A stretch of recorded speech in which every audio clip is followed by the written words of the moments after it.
કેશોદ બસ ડેપોમાં ATS તરીકે નિયુક્ત થતા સ્વાગત અભિવાદન કાર્યક્રમ યોજાયો। કેશોદ એસટી બસ ડેપોમાં એટીએસ તરીકે દીપાલીબેન મહેતાની નિયુક્તિ થતા કેશોદ એસટી ડેપોના મેનેજર ભીલ સાહેબની અધ્યક્ષતામાં સ્વાગત અભિવાદન કાર્યક્રમ યોજવામાં આવ્યો છે।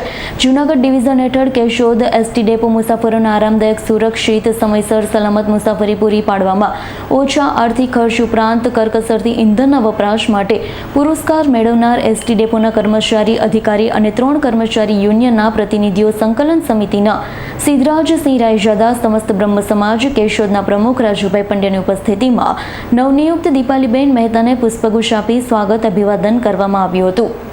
કેશોદ સમસ્ત બ્રહ્મ સમાજ મહિલા મંડળના મમતાબેન રાવલ સહિત બહેનોએ પુષ્પગુચ્છ આપી, શાલ ઓઢાડી, ખેસ પહેરાવી, પ્રતિકાત્મક ફરશે મહાદેવની પ્રતિકૃતિ આપી સ્વાગત અભિવાદન કર્યું છે। કેશોદ એસટી ડેપોમાં નવનિયુક્ત એટીએસ દીપાલીબેન મહેતાએ પ્રતિભાવ આપતા જણાવ્યું છે, એસટી વિભાગમાં ડેપો મેનેજર ભીલ સાહેબના માર્ગદર્શન હેઠળ પરિવારની ભાવના રાખી ખભેથી ખભો મિલાવી કામગીરી કરી એસટી ડેપોમાં આર્થિક ફાયદો થાય, મુસાફરોને વધુ સુવિધાઓ ઉપલબ્ધ થાય તેવા પ્રયાસ કરવાનો છે।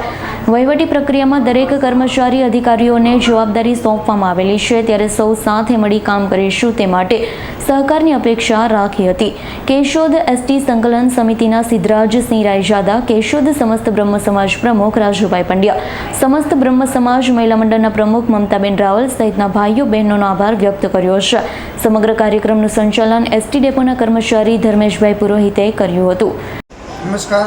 આજરોજ કેશોદ ડેપો ખાતે નવનિયુક્ત એટીએસ તરીકે ફરજ માટે ઉપસ્થિત થયા એવા શ્રીમતી દીપાલીબેન મહેતાનું કેશોદ ડેપોમાં ડેપો મેનેજર શ્રી ભીલ સાહેબ તેમજ સિદ્ધરાજસિંહ બાપુ રાયજાદા તેમજ ત્રણેય ઇન્ડિયન સંકલન સમિતિ તેમજ દરેક કર્મચારીઓ વતી અમે લોકોએ આજે માનનીય શ્રી દીપાલીબેનનું સ્વાગત માટે આ પ્રોગ્રામની અંદર બધા ઉપસ્થિત રહી સારો સહકાર આપી અને આ પ્રોગ્રામને ખૂબ જ સારો એવો પ્રતિસાદ પ્રાપ્ત થયો છે।